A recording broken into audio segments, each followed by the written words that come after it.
All right, everybody. Welcome to the TrainerRoad podcast. That's the Cycling Coach podcast. Sorry, that was a little rough start off. If you're joining us now on the Facebook live stream, we're happy to have you. You can type in your questions and anything else all throughout the podcast. And after we record the normal podcast, we'll jump into some questions that you may have that you've sent in through the Facebook live feed. So let us know if you have those questions, and you can just throw those in at any point. Are you guys ready to get started? Let's do it. Let's do it. All right. Sounds good. Welcome to the podcast. It's dedicated to making you a faster cyclist, the Ask a Cycling Coach podcast presented by TrainerRoad. I'm Coach Jonathan Lee with our head coach, Chad Timmerman. Hi, everybody. Our CEO, Nate Pearson. Hello.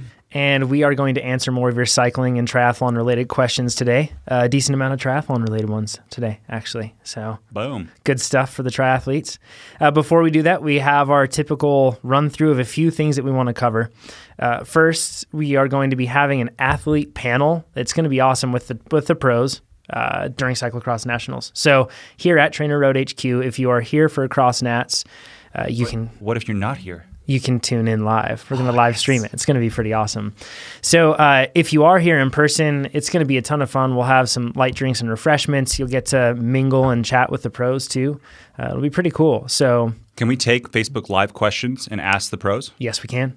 So if you, granted, not a lot of people in the world are going to be at Cyclocross Nationals, all things considered. So yeah, that'll be helpful for them. So cool. And that covers that. Stay tuned for more information on the guests, on the exact times, and everything else. But it looks like it's going to be the night before the pros race. So it looks like it'll be that Saturday before. Cool. So that's pretty. Yeah, it's not too late though. Okay, cool. It's pretty early, so shouldn't be too bad. If you're sick, don't show up. Yeah, true story. I see someone there. Nate, speaking of cyclocross, so I haven't been racing cross. Chad, you haven't been racing cross. No, I haven't been doing much of anything. Right. And then I'm trying to let my knee heal and get back into things. But Nate, you've been going into it full bore. Well, no, I tried to. Yes. I traveled and got sick, and then 2 races coming up. But I just want to talk about one takeaway. Please do. I did a cross race. Only, I think 8 people started, 7 people finished. I got third. It's good, but it's a 3-4 race, so it's a fast. The 7 people, very fast. But the takeaway is how far I have to go with handling, and I'm getting faster in the cyclocross races. But because we do so much power training, I have another friend in the race, and I'm pretty sure just recently my raw power to weight much higher than him. I think an hour hill climb I beat him by 6 or 7 minutes, and he whatever, but. In the actual race, on the first lap, he started 30 seconds behind me. He passed me before the first lap was done. But his handling is just to another level. So we've said this before, but it's just not all about power to weight. I wish it was, because we have a power to weight training company, kind of to make you faster. But you really you just have to get better at it. I don't know, John. Yeah. I'm going to pose devil's advocate to this because you're right. But if you have the best bike handling in the world, but you don't have good fitness, then you'll be right out the back too. The cross is really unique in the sense that it's a lot of very specific technique that you have to learn for cross. Like we were talking about this earlier. I think if you were to take some of the best cyclocross racers in the world and throw them into a really technical mountain bike race, they'd probably feel a little bit out of their league in terms of the technical stuff. If you were to take a very skilled mountain biker, to one of the top mountain bikers in the world and put them into a cyclocross race, chances are they would handle just fine the technical aspects. There'd be a little learning. I've actually seen that very thing happen. So, yeah. That said, you look at a guy like, Vanderpool, and when he went into the World Cup, granted it wasn't a super technical course or anything else like that, he was holding with the world's best. But I really do think that with cyclocross, you can do whatever you lack in fitness, you can make up for a lot with skills, especially because it's not just it saves you time with that skill, but man, it can really help you maintain momentum, not lose that. And I shouldn't say whatever you lack in fitness, but a certain amount that you lack in fitness can be made up with that. Displaced too. I feel like it's, especially the lower levels, the better your handling is, the better you can do. But then there's diminishing returns. As you get up higher and higher, everyone's at that same level. And you can't get if you're twice as good a handler with say you got a downhill guy, he's not going to be twice as fast on an S-turn. There's a limit for the traction physics, how fast you can go through there. And the top people just can do it at that at that rate. Yeah. The other takeaway is that a pro mountain bike racer, Teal Stetson, she's awesome. She started behind me, and in this S-turn section, she came right next to me, and it was a very short S-turn, kind of off camber, a little bit of sand. She put 5 seconds on me in like 100 yards. Right. And I don't think that it was because of power. Right. She has like just outstanding handling. So, but again, in that race too, it was kind of cool. There was 2 former national champions and 1 former world champ for awesome. age group in the race after mine. But at that level, I don't think any of them are getting slowed down by handling. It is a power to weight game. Yes, agreed. So, you reach that certain point. And you also mentioned that you kind of we're trying to determine whether or not this is something you need to work on more frequently, because Casey maybe doesn't, or the guy we're talking about, your competitor, doesn't necessarily go out there and work on skills, but he races a lot, and as a product of that, he works on his skills. And that's actually a fun way. I think I'm getting a little bit better each time. And Chad, what do you think about? There's a lot of cross races, just racing and getting my handling in there once a week, once every other week. Weekly, ideally. Yeah. As an accompaniment to your already existing structured training. It's like a good way to do it. Yeah, because it's fun too. It's a skills day, and it's a really specific one, a race specific one. And I always push hard. Do you guys do you find this too? You have outstanding skills, but you probably do this too, but I push harder in a race. Like I practice something, and then in a race, it just magically happens because the fear is a little lower. And the desire to like try more obscure things happen. Yeah. I can totally relate to that. Good stuff, man. Cool. So you're going to race probably the non-championship race at Cyclocross Nationals, right? I think so, yep. Okay. But I'm racing again on this Saturday, Sacramento. Cool. I think all 3 of us are going to be doing the non-championship race, or maybe, I don't know. Chad's not. Never mind. So, but it'll be a good time. So, Nate, another thing to announce. Yep. TrainerRoad.com/jobs. We still have those 3 software C# engineer jobs on the website. It's probably the last time we announce it. We're starting to do interviews now, but it's not too late to go through the interview process and make it to the in-person Skype interviews. Very cool. Another thing that we've mentioned over the past few weeks, and we'll mention this continually for a bit here, but if you haven't looked up, or if you haven't gone into your profile on TrainerRoad.com and gone to RideSync and connected Garmin and Strava, I would highly recommend doing so. Yep. There are exciting things coming with that. So the other thing, we put up a video this week and a blog post about what every racer should know about number pinning. And this actually came from a discussion that we had. And Cross Vegas. Yeah, Cross Vegas. I believe you had the pin through the hole in your number, right? Well, I just didn't. You guys were pinning you pinned your numbers without wearing the jerseys, and I was like, how do you do that? And then I tried doing it, and I came out, and you guys just made fun of me so much because I used the hole. No one ever told me. They don't teach you these things. No. Why are there holes in the first place? Yeah. Yeah. It's logical. Yep. I mean, you see it, so you use it. And now you guys taught me the right way. So there's a wrong way, which I was doing, and there's a right way. And now that I look around at races, so many wrong ways. People are the majority of people are doing the wrong way. Yeah. So what did you create, Jonathan? Yeah, a video. With our team. Of course. What we did is we rounded up all the knowledge that we had on number pinning, which seems like a silly thing to do, but number one, it really does save you performance. It'll keep your numbers on you. I've seen a lot of people with a flapping number and it flaps enough and it tears right off and they lose the number. And then also it does look pro. So that's a good thing too. It's always good. Yeah, nothing says noob like a big old sail of a number dangling off your body. Spinnaker hanging off your torso on the side there. So we put together a whole thing that talks about how to do it for TTs, how to do it for road races, different requirements for different race organizers, and we tried to cover everything that you would need to have to come across. One thing that we didn't cover was, the best of the best, which is having a no pins TT suit. So you can get those and you can look those up, but they just have like a little clear pocket that can be sewn onto your skin suit. Pretty handy stuff. So you can check that out on TrainerRoad's YouTube channel. You can just look us up on there. You can check it out on blog.trainerroad.com. Yeah, subscribe to us on YouTube. Yeah. That's always cool. Yeah. Because we're going to do more videos like this. Yes. The other thing is you specialize, I said, in the wind tunnel that like hairy legs are like 10 watts. I can't imagine what a parachute number would be. Yeah. Think how long you train for 10 watts. That could be it has 6, to be 8, significant. Yeah. 3 months, depending on how fit you are. Yeah, exactly. And then you pin your number wrong and you got a parachute. Yeah. negates all of it. Yeah. So, okay. The last thing that we wanted to mention before we get into the questions, we had somebody actually write in with kind of a horror story about the fact that they were prescribed medication that ended up harming them as an endurance athlete, I guess you could say, specifically.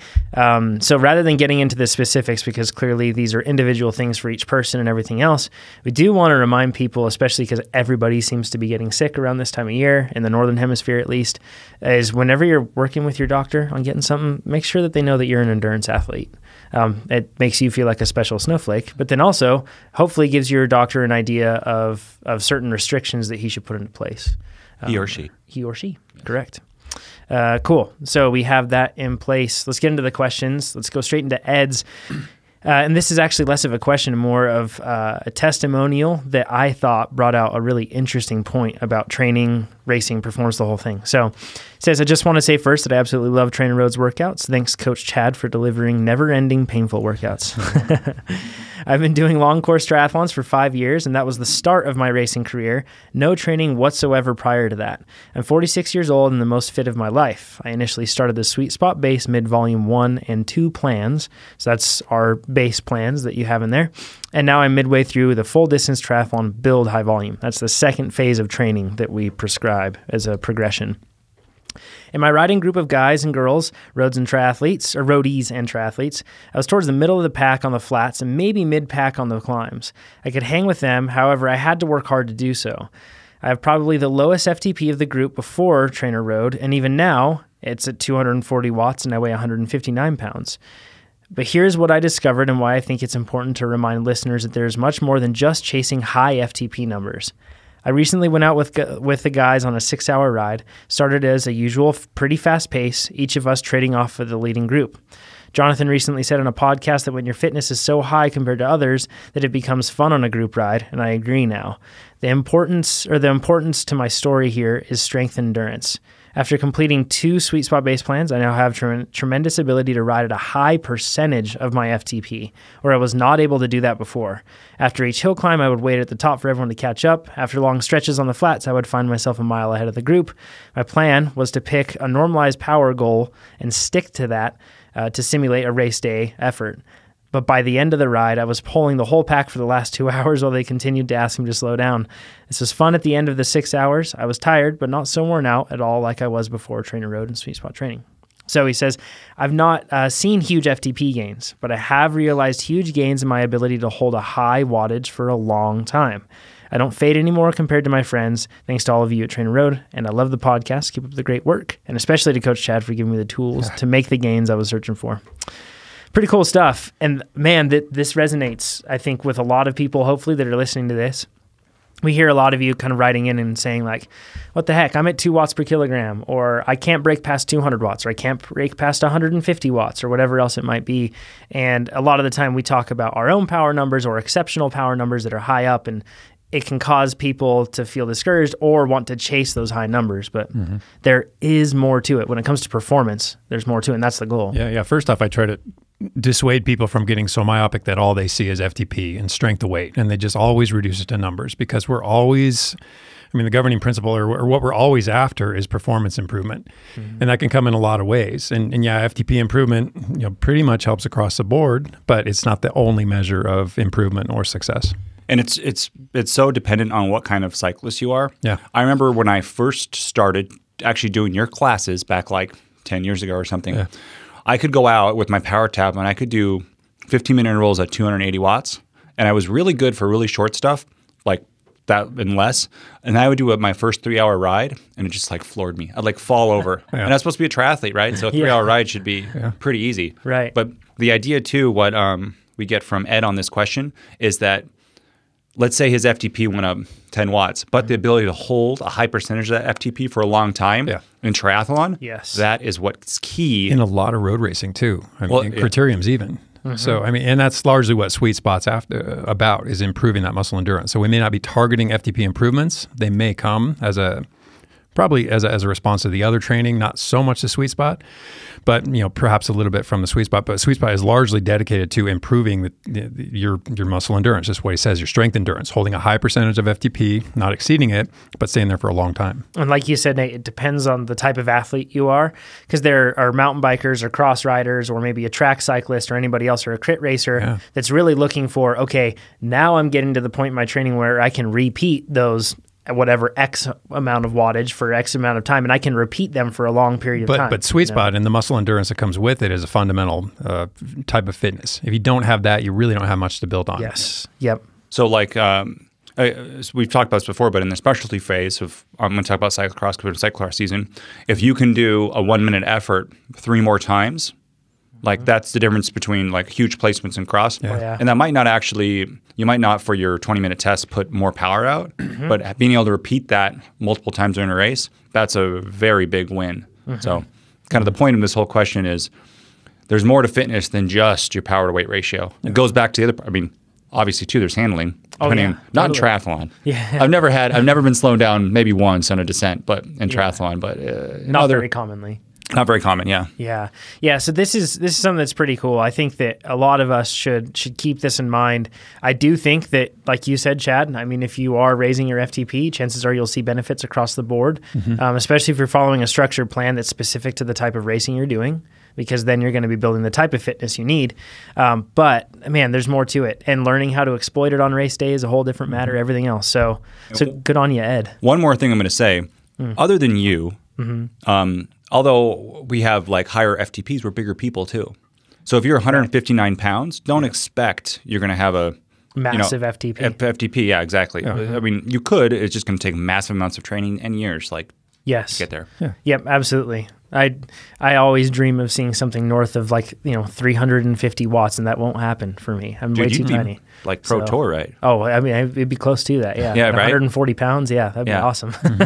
So yeah, that would be very fast. And another thing I wanted to mention too is that sometimes people kind of miss the fact that there has been some FTP improvement. Maybe because test day just doesn't bring out their best performance, yet the workouts kind of show otherwise. So don't always assume that you haven't improved your FTP just because during assessment things didn't go exactly as you'd like. That's another big thing is you can always just raise your FTP, self-assess. Workouts are getting too easy. If you can get through the workouts, I mean, if they're hard workouts, if it's just like Baxter and Pettit, and you don't just keep raising it until you can do that. Based on that. Yeah, but I mean, right, Chad, if you're doing a high intensity, let's say, the sweet spot stuff, and you can get through all of them, you get through the plan and you retest and you're like, it maybe didn't go so well. It only went up 2 But over the course watts. of that plan, there will have been progressions that you have to be getting better in order to get through each subsequent workout. So there's evidence of it already. Yeah. So in that case, you could manually adjust? Absolutely. Yeah. And, I'm not saying don't assess, but if you don't want to assess, there are alternatives to it. But it's something like an over-unders workout, for instance, which would be perfect. You're a little below and you feel your muscles are just clearing. You're a little above. You feel they're just loading up. I mean, things like that are indicative of where your FTP may now reside. Yeah. Awesome tips. Ian's question, he says, hey guys, firstly, great product and great podcast. Keep up the good work. I'd like to know what sort of impact, positives and negatives, I will get from using my road bike with my kicker throughout winter, and kicker being his trainer. So we can just clear this across with any trainer that you have. He says, I'd like to know what impact, positives and negatives I will get from using my road bike with my trainer throughout the winter and transitioning to my TT bike come spring. I'm a triathlete and tend to use my TT bike all summer, but I find my road bike much more comfortable to ride on the turbo, and turbo being trainer, compared to being sat up, he says in quotes, on my TT bike during most sessions. Thanks, Ian. So when he's talking about sat up, he's talking about not being in the aero bars, but holding on. Yeah, and when we reviewed this question yesterday, I completely missed that comment, and that changes everything I was going to say. If he's going to be sat up anyways, he might as well choose a bike that is more comfortable to be in that high position. But then the question is being sat up actually benefiting your ultimate goal of being a faster time trialist, or in this case, triathlete? Yeah, that's a good point. I mean, Nate, you have not ridden your TT bike for quite some time. Did once for a photo shoot about 2 weeks ago. And you're going to be doing it more, I assume, since we're going to be facing off in a 40K TT at the end of May. Oh, yes. So with this, how are you going to go about working in time on your TT bike, I guess, is the question. Yeah, so If right now I had my TT bike fit was how I was happy with, I'd probably, as soon as the cross season was over, I'd transition right into the TT bike. I'm going to get fit. I'm going to go see Dan Empfield, one of the person. He's going to fit me so I can put on more power, hopefully. Watch out, guys. We'll see. And anyways, as soon as so basically that's going to be my top priority to race. Yeah. So I'm going to do every trainer session on the TT bike. The only thing I might not do is if I have a longer endurance session, I might go to the road bike just because it's the amount of power that you put out. It kind of hurts to be on a TT bike if you're putting out low power for a really long time. Yes. Yeah. Yep. And I think a lot of that comes from the fact that like you are in a position that's going to be putting more pressure forward on your pelvis, no matter what. If you're in those aero bars, it's just not as the same as being upright, and that's where you've talked about that power lifting you off the saddle. It's even more critical. But then, excuse me, Nate, when you talk about your bike fit leading to more power, you're talking about a greater expression of your FTP. So right now, your FTP is, say it's 300 watts for easy math. No, it's 320. Okay. It's 320. But then when you get down into your time trial position, you can't put out 320. So you're hoping your fit will allow you to put out closer to 320, maybe even actually FTP. Yes. Yep. Exactly. Yeah, so it's not going to create any magical power. You're just going to be able to put out more of the power, more of the capabilities that you already have. It feels, and part of that too is just because I haven't been riding my TT bike. I think that's very common. Like you don't ride your TT bike first time on it. That's exactly where I'm headed with this. So if he's going to do all of his training in a sat up position, that's not realistic to the motor patterning and when the muscles fire and for how long they fire and all the things that change when you change your body position, even subtly. Yeah, that's a good point. Yeah, so it's not to say you have to do all your training in that very specific position. Absolutely not. And one of the better points is that those lower intensity rides, that there's not a lot of pressure on the muscles, so there is a lot of pressure on your contact points. But for the most part, if you want to be able to apply this in that position, you have to train it in that position. And there's always the idea too of you could do a mix. So there's like different phases. There's some people who are in a TT position and they just love it. They have no pain. Like they feel super comfortable and I hate you and they look aero. We have an engineer here, looks like a pro racer in his TT position, can go there all day long, no problem, no difference in power FTP. This is not for you. Go, I hate you. Yeah, we're not talking to you. Yeah, we're not talking to you. You could do also, because TT positions are usually a little bit more painful, is you could do it once or twice a week in your workouts and switch back and forth. To weave it in. Exactly. And I find that I did this when I crammed for Iserman last year. The first ride, it was such a big difference, but then it came up so much faster to get even, but it never got all the way there. But I didn't really have as much time also to work into it. I also think that'll happen this year again. You just won't get to where you need to beat us. Well, just planting seeds of doubt. That's all I'm doing. But you don't have to cram for this one. You're planning well ahead of the event. I know. I'm actually doing the opposite. Yeah, I'm doing too much too early. Maybe not. These guys have been messing with my brain. It's true. And he's peaking already. I mentioned last week that he doesn't have aero legs anymore. That his legs actually look like you have some strong muscles in there. And here's the challenging thing. If you have fast-looking legs, then that sets a high standard for you that you have to compete at. So no pressure, but now you give off the appearance of being even more fast. So, okay, guys, let's move on to the rest of this question. And I don't know where I think we're pretty much done. Is that you could do multiple times in a week? Yeah, and you don't have to do it all the time. I wouldn't go all road, the road bike the whole time, and then get off and do your TT and be like, oh, it's going to be awesome. It's just not going to be as awesome. Yeah, and there's some workouts where you're far more concerned with conditioning than you are with adapting to a position. So if you're doing VO2 max intervals, working at 120% of your FTP, which already hurts real bad, forcing yourself to stay in that crunched up position may not be as beneficial as it can be later on, and especially when you start working towards greater muscle endurance and the sort of powers you're actually going to output when you're in that position. So you don't have to do all your training, and those high intensity workouts are probably just as I'd avoid those as much as I'd avoid the lower intensity stuff. Yeah, and one thing about the lower intensity, when I first, actually for Iserman, when I first did the progression to get it into to get my TT bike position better, I actually did do the Pettit and Baxter on the TT bike at first before I went into a threshold or sweet spot interval. Yeah. And I find that I think it did help a little bit to ease me into it. It was a little more painful on the saddle, but that's just something to think about. I think it's good evidence of the fact that your fit is pretty dialed too. If you can do a low intensity workout and for that matter, a high intensity workout in position, that says your fit is about as close to perfection as it's going to get. You think I shouldn't get refit? No, I think simply for the sake of what we'll learn from it, you should get refit. He just teed one up for you, Chad. You let it go. All right. Brent says, "Hey guys, thanks for the awesome podcast and product. My question is about training for the ski season. Yes, that's right. A little different than your standard fare on the podcast. I've heard you say that cyclists have weak lateral strength, and this makes me a bit nervous as the majority of my exercise in the last year has been on the trainer or mountain bike.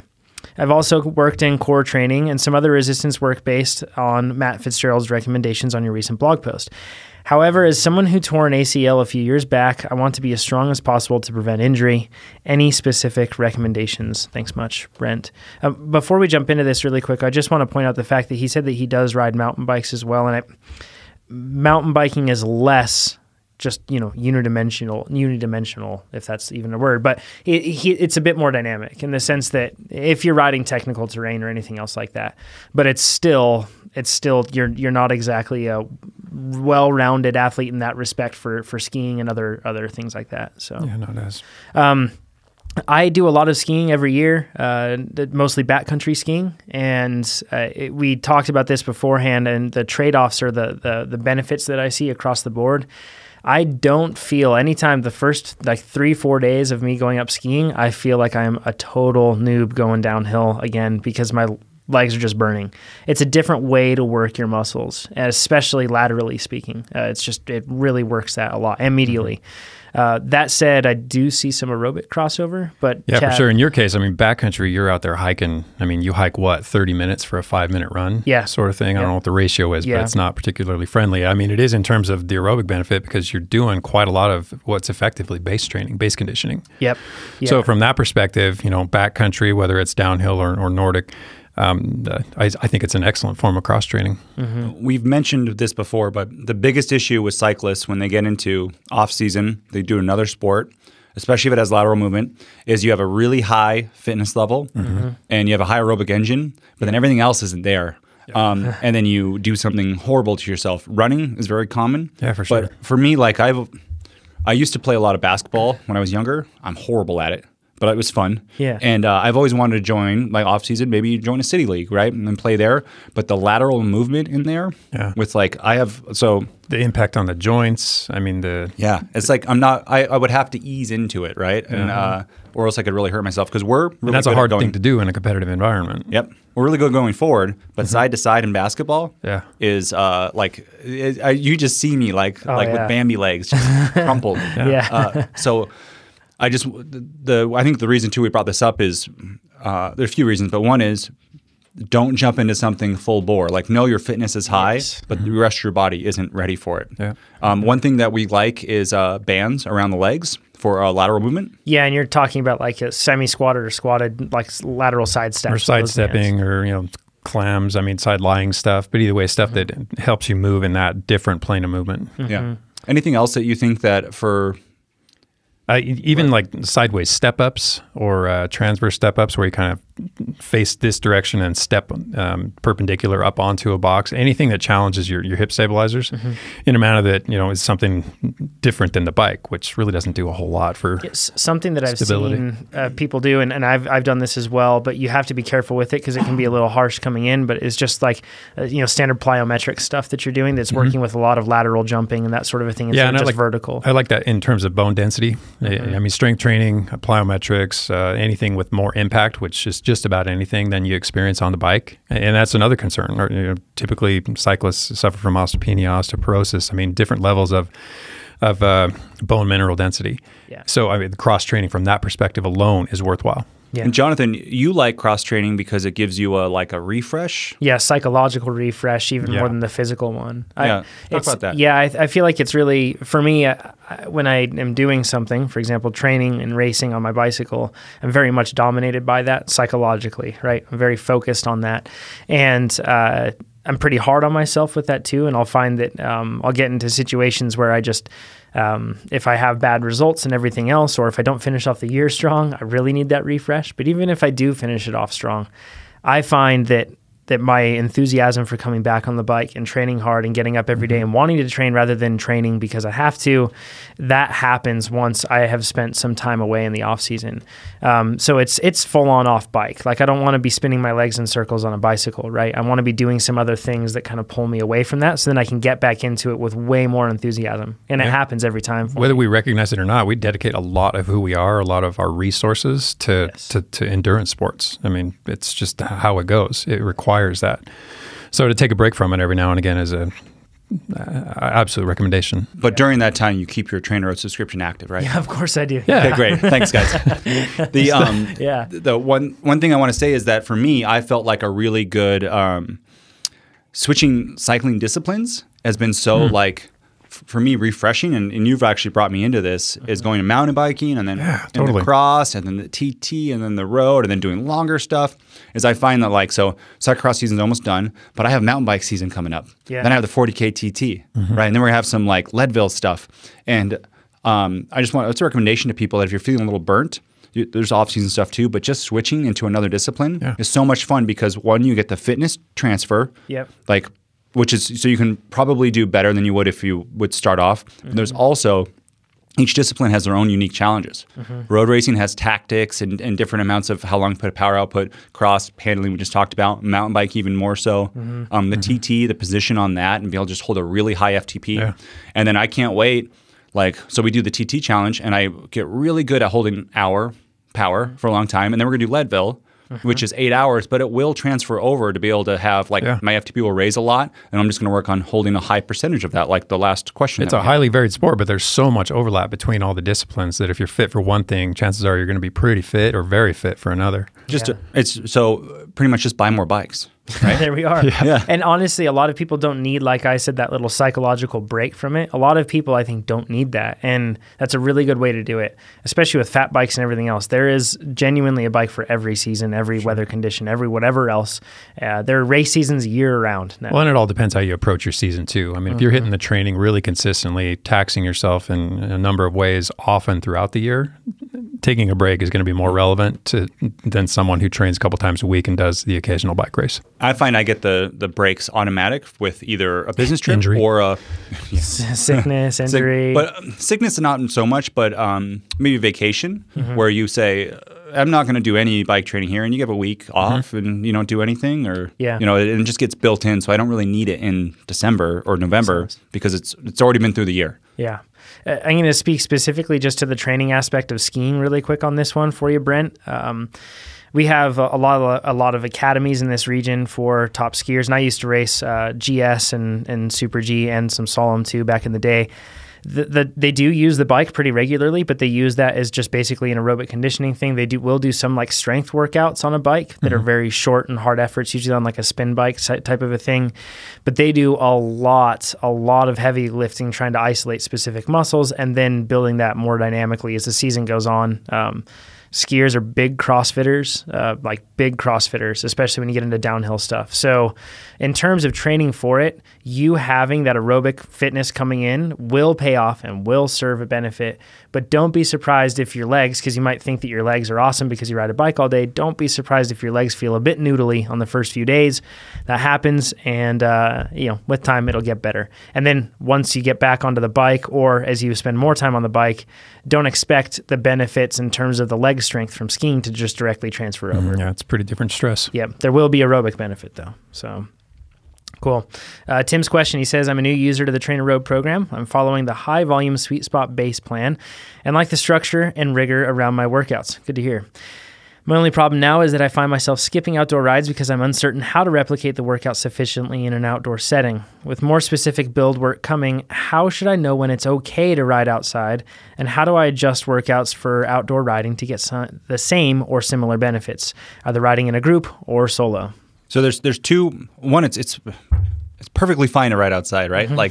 And there's two parts of it. One is sometimes there's an outdoor ride where you just want to just enjoy riding, like, no power targets, you're with a group. And the other one, which I think what Tim's talking about, is how do I do a workout outside? Yeah. And I think Chad, could you answer that part of the in that case, we try to keep it as simple and as straightforward as possible. So we have workouts, and I put a couple on here. There's more complex interval types like strip sets and ramp and hold. So if you think of workouts like Chamberlain and Basin, if you're familiar with our workout catalog, there's a lot going on with each interval.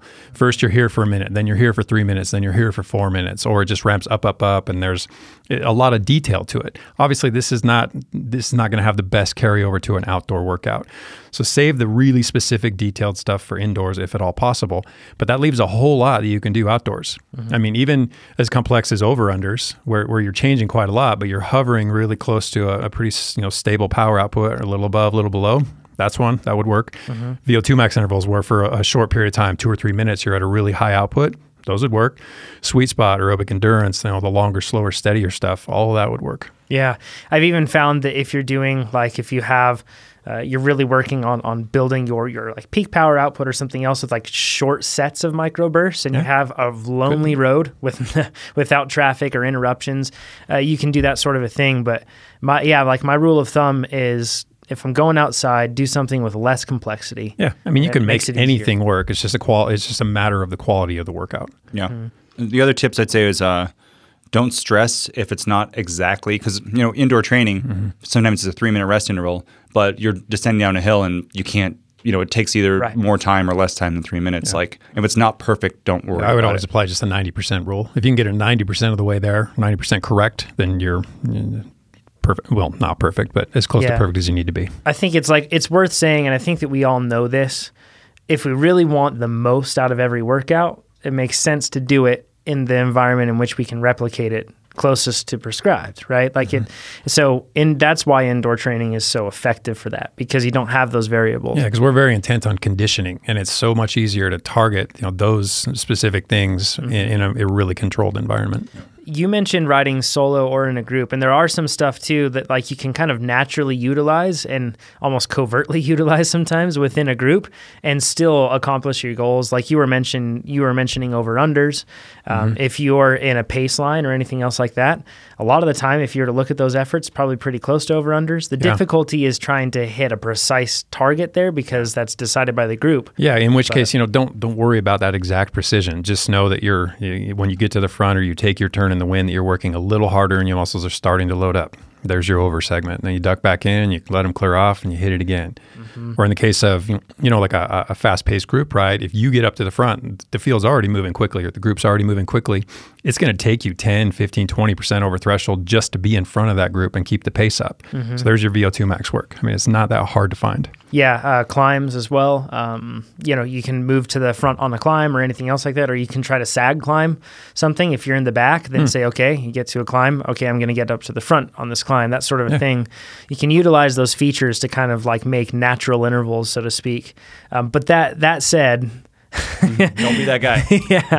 There's etiquette still applies. Yeah, and I've been on group rides where guys are trying to get their training in, and especially when we were talking about pace lines, because pace line is as much about coordination as it is anything else, like group coordination, and it's finding the level at which you can maintain as a group, and that will pay off, rather than having a half or smaller portion of that group break off because they feel like they're faster. Yeah, and this is where you make that differentiation between do I want to do this ride outside, but can I do it in a group, or should I just go solo today?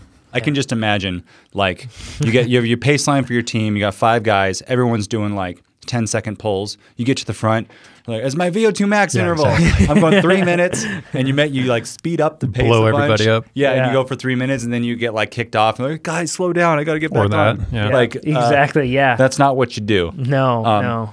And I've seen a lot of people go out on group rides and do this kind of not knowing that they're pushing the pace too hard or anything else like this. And when I'm with group rides, like we said, you can utilize these things subtly, but when I'm with group rides, I'm really focusing in that moment on building the dynamic of a group ride rather than focusing on accomplishing specific things. That said, you may be able to do both, which is cool. But just know that in many cases, it serves better to focus on the group. If I don't know the group, I ask ahead of time specifically, like, is this a stay together endurance ride? Is this a drop ride with attacks? And there's a couple of rides in Reno where on certain days, like, yes, this is a drop ride, all attacks. It's pretty much like a race. Yeah. And then they usually do it on a looped course. So if you get dropped, that's fine. And And if that's the case, you can kind of control how you want your workout. You can attack, and then if the whole group passes you during your attack, you can still just keep going. Yeah. Like, because they're faster than you. And then you just, next time you hop back on. Those are pretty fun. And those might be a little easier to do your workout in. But I also think that maybe you would learn better just trying to like stay in with the race, like with tactics, you know what I mean? Yeah. Then trying to like get a specific, because that's what I feel those like drop ride type rides are more like kind of learning about a race and how to ride with people and attacks and how to not get dropped. Group dynamics are already challenging enough. So if you just go out there and just try to kind of gain a sense of what it's like to ride in a field, move around in a field, not get spit off the back of a field, it's probably time better spent. Save your conditioning workout for indoors. That's a good and a lot of conditioning will come as a product of it anyway. The competitive environment, I mean, you're probably going to have to put in some efforts that are harder than you'd like to go, ride a little easier at times than you'd like to go, et cetera. Can I drop one tip really quick that I see? It's kind of like a regular sin that I witness in group rides. No. So in pace lines. Next question. In pace lines, it's always exciting to get to the front. Well, or you're dreading it. But you get to that front and you feel like it's my time. And I see a lot of people go, even if it's just 5% too hard or even a small amount. But destroys the group's cohesion. Yeah, in most cases, if you're a properly pacing group, when you go to the front, it's more or less you're just continuing the same speed, but you're just fighting more wind, right? It's not that you get into the front and now it's when I display all of my, the power that I have, right? That's not what it's about as much as you're just trying to carry the group at the same pace. And it is a lot harder when you get to the front because you're fighting that wind. But it doesn't necessarily mean that you need to jam on the pedals. Yeah, they're called hero pulls. People get up there and they want to show everybody how fit they are, how strong they can go for a minute at a time or whatever. And, that has its place. But if you're trying to maintain cohesion, the whole time you're in the pace line, you're checking your speedometer, not looking at power, not looking at anything else, looking at what the speed is. If it's hovering around 22 or 23, then when you take your turn at the front, you're going to keep it between 22, 23. I've done that. The hero pulls. Everybody's done it. Yeah. And I find it's hard for me sometimes to know, especially if it's like little ups and downs. Yeah. Because it might be like 20 at some time, then it goes up to 24, and then that's when it gets 19. tricky. Yeah. Yeah. To be able to modulate that power enough so that the pace line still goes fast, but I don't like try to kick everybody off. Yeah, and it's kind of like you almost, at least I've found with indoor training, because it's so structured, variables are removed. I feel like I have a pretty good internally calibrated power meter, right? And the thing you'll want to remember, I was saying keep the speed the same. And, relatively speaking, when you get to the front, you're putting out more power than you would be in the back. But what you're really trying to think of is if you're to average the wattage of the group, that it's staying the same, right? And that's what you're kind of going for. So you have to consider that when you're going over these hills and stuff, and also what I found with a lot of groups, when they get to a downhill, even in a group, a lot of the time, especially if it's less experienced or skilled, then on those descents, they'll ease up on the power quite a lot. Whereas I've noticed with faster groups, they keep that power down and the speed will increase dramatically. So speed can fluctuate as long as the group's kind of average power is more or less around the same. The other thing I've done in like either in a race or so in a race, if I'm with some people and I know I want this person with me, but at this point they're like really tired and they need a little more rest, or if I'm riding with other people that might not be as fast as me there, is when I take the pull, I'll do more power, but I'll sit up more. So instead of being if I was racing against Jonathan, excuse me, I wouldn't sit up against you because you're plenty strong. I would actually try to get super small so you would get as least amount of draft as possible. Odds are against you. Odds are exactly. But I mean, you've felt it when I sit up. Oh yeah, there's a lot of wind. So I can actually sit up. And actually, I think still increase the pace, but somebody can have a better ride behind me. So that this is going back to the fact, if you want to work out, you can put out a little bit more power. Yep. If you want to put out more power and give everyone else a better ride, and maybe put out less power. And it's like tactics. So, but these are some of the nuances of group riding that you can just focus on those. Make the ride about that. Yeah. I want to flip this on its head really quick. If there's a person in that pace line that is particularly noisy or complaining, chances are that person is a little closer to the edge. Not always. They may just be a marshal type of personality, but they may be a little closer to the edge. And if you want to get rid of that person, you know what to do now. You be the opposite of what we said, right? And if you can orient yourself, skip pulls so that person is behind you or anything else like that, basically put them in a position so that they have to pull after they're very tired. It's an effective way to drop somebody. One of my first times, I did this to a local racer, and I didn't realize because I was very new to group riding. But he's so strong. And after I took a pull, like I let him in the pace line earlier than he should be. And he like did not like that. I was like, hey, come on in. You're so fast. Like, because he just did a hero pull. And instead of like going to the back of like 15 people, he was like 4 back. And he had to do it again. And he shook his head at me and was not happy. But there's another way to make your workout tougher. If a line of 15 guys, you slot in 2 or 3 back, knowing that your turn's going to come far sooner than later. Yeah, that's a good point. Just yet another way. That's an etiquette thing too. You don't be the guy like, I need another pull. Get me in there. No, but a lot of time people are happy to let you in front of them. Exactly, yeah. Yep. The other thing too, that's very true. Especially when you're our size. A race tactic, I've done this too, is that if somebody pulls off and you kind of you let a gap open up, so like they either have to like close the gap or get on earlier again for another pull, right? Like, and they have to do it themselves. Yep. And if they do get kicked off, or let's say they don't go in that hole and they go behind, then you accelerate and they're just tired from doing a pull. So that extra acceleration, if you guys, especially if you take a big hurts pull. them. Yeah. Like the best time to do that is if you think, oh, they took a hero pull trying to knock me off. Yep. And now I'm going to just get a little gap. And if they don't do it, now I'm going to boom, accelerate out. And one thing that I would add to this too is when you are like the key to know when you should skip a pull to stay with the group, because the goal is to stay with the group.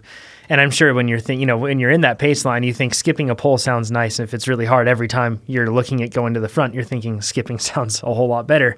But what I've found is that if you have gaps that are opening up in front of you and it's hard to hold that wheel when you're not at the front of the pace line, indication. Then chances are you should skip a pull and get to the point where you are more easily able to hold that wheel in front of you.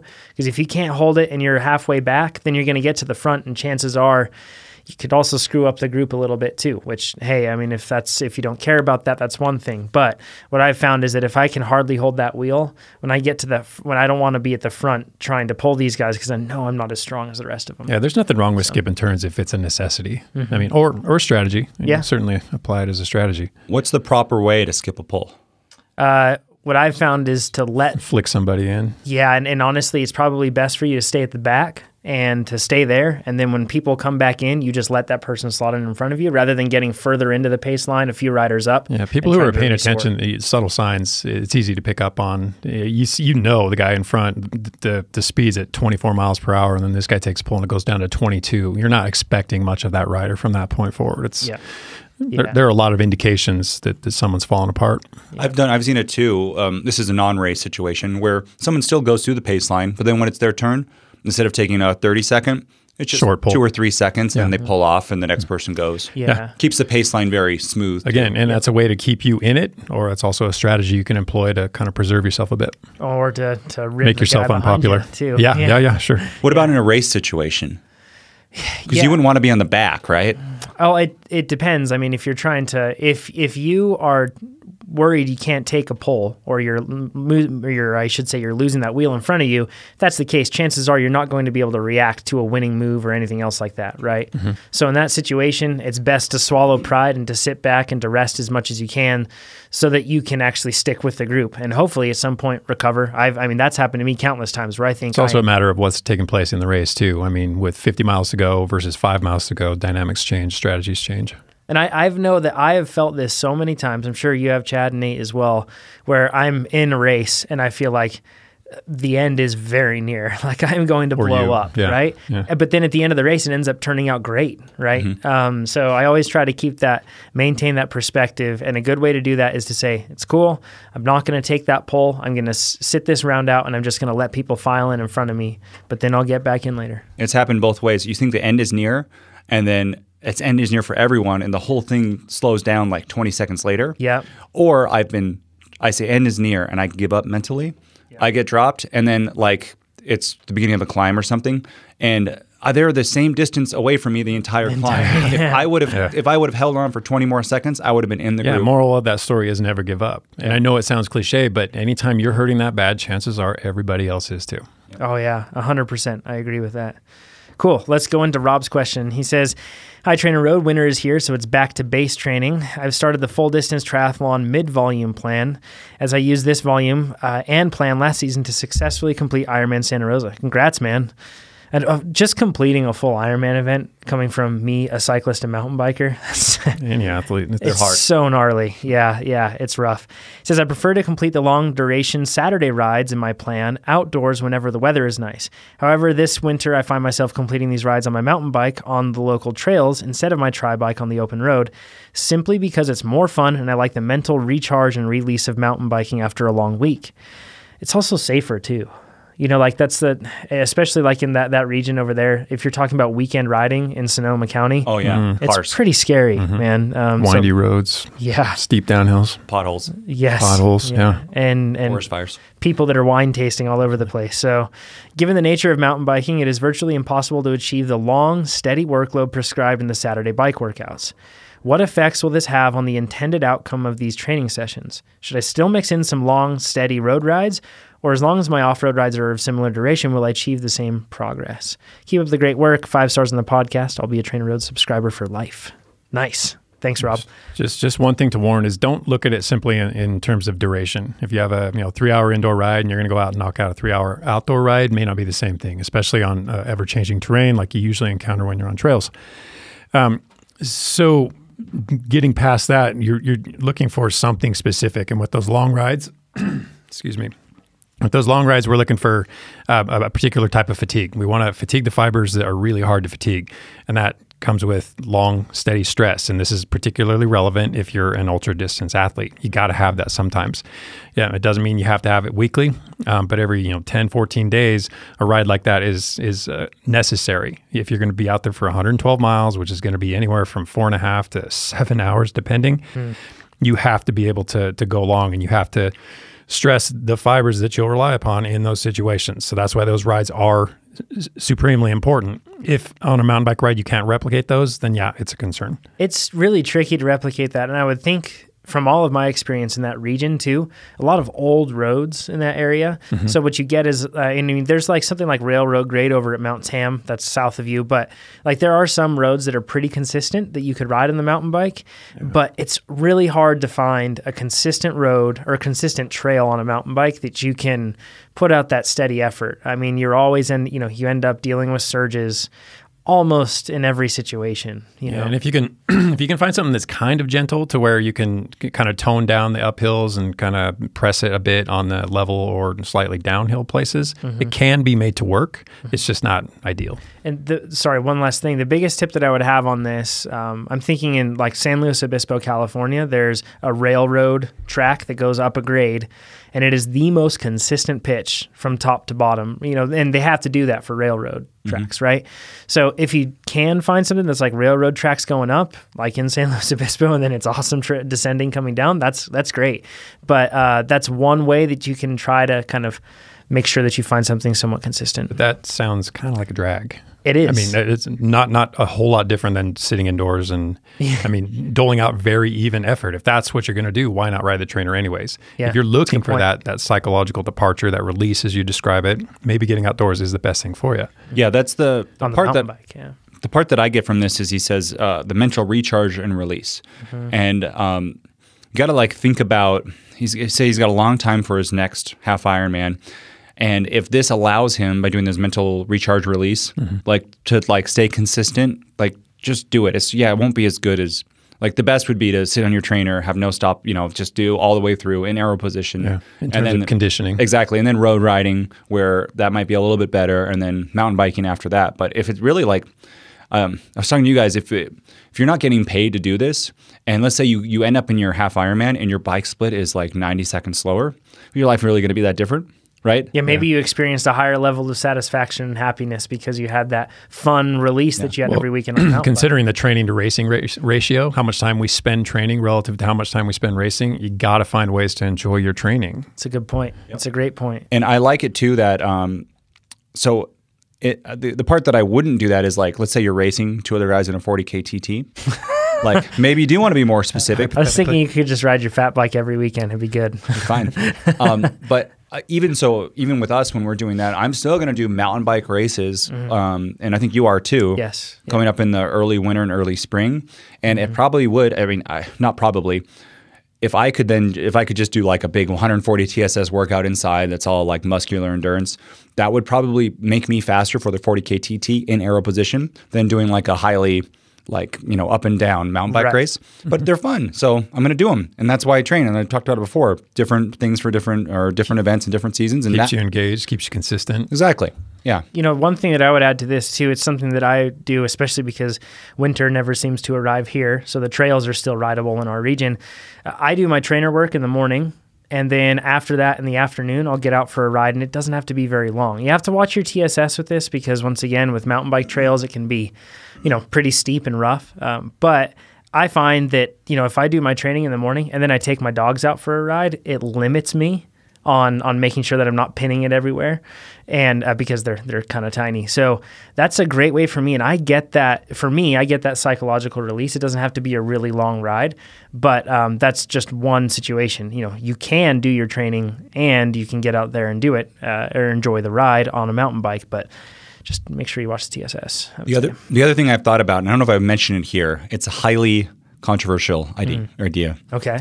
You get a e-bike, mountain bike, always get another bike. Okay. And then on those days that you want to do it, you can still do your training like you said, and then you can shuttle yourself. You can just, on the uphills, you can use the e-bike part of it, and you can get for here, there's a loop that's like 45-minute descent. Yeah. But if you had an e-bike, man, you could do so many of those loops. You just go right up it, and then down, right up it, and then down. Yep. And you could really count it as a skills session. Exactly. Yeah. And it was super fun, right? Oh, yeah. I think mountain bikers... You'll still do probably about 50 to 60% of the effort that it would take you otherwise to get up at that speed with most pedal assist e-bikes, But it's a great way to be able to keep the recovery down.